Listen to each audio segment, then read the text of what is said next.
by Tafi M. Haka. Political instability rocked the Democratic Republic of Congo in December 2016, when Joseph Kabila chose not to stand down as president of the Central African nation when his term in office ended. He remained as president of the DRC. Joseph Kabila. Picture copyright Reuters. Kenny Khatum. Today, the DRC is encumbered with an unelected head of state that has scant regard for the common law, human rights and democracy. Security forces shot dead 3 protesters in demonstrations held in the capital, Kinshasa, on December 30, 2017, and NGO Human Rights Watch reported that in September 2016, 66 protesters perished when government forces fired live ammunition at unarmed protesters in Kinshasa. The unrest continued unabated. Congolese authorities in August 2017 discovered 10 mass graves in the violence-hit region of Kasai in eastern DRC. This brings to 52 the total number of mass graves unearthed in this part of the Central African nation since the Camuina NSAPU militia began an armed insurrection against the authority of Kinshasa in August 2016. The unstable situation there has led to more than 3,000 deaths, according to a report released by the Congolese Catholic Church CENCO. United Nations Human Rights Chief Zaid Ra'ad al-Hussein has lamented the brutish nature of the conflict amid warnings that both sides involved in the conflict, government forces and rebel militia, have committed war crimes. My team saw children as young as 2 whose limbs had been chopped off. Many babies had machete wounds and severe burns. Ra'ad al-Hussein said in his report to the UN Human Rights Council. One 12-month-old baby seen by my team had been hit by 2 bullets 4 hours after birth. The mother was also wounded. At least 2 pregnant women were sliced open and their fetuses mutilated.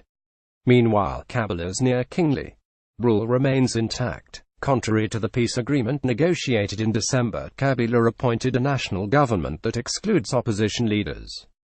On May 10, 2017, his unilateral and authoritarian action has frustrated protracted attempts to bring about peace and stability in the DRC. Kabila has managed to remain one of 15 heads of state from southern African countries that form the Southern African Development Community (SADC), although he has violated the founding objectives of the regional body again and again.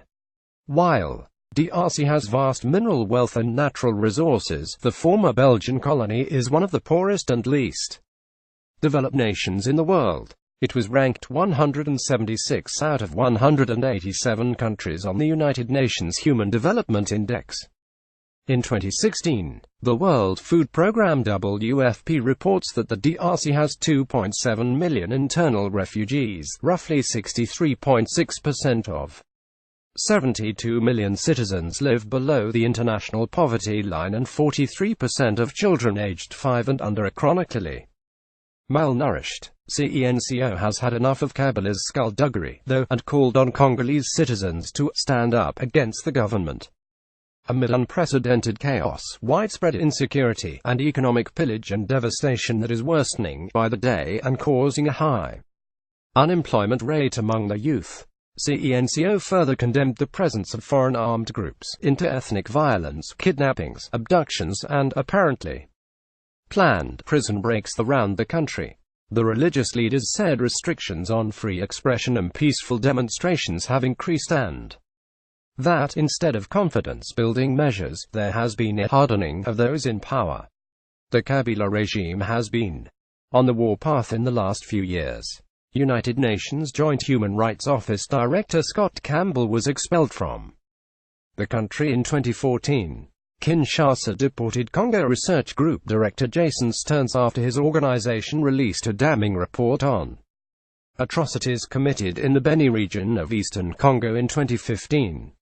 Last year, Radio France Internationale RFI correspondent Sonia Rolli's media accreditation was not renewed even though she had been working in the DRC for 13 years.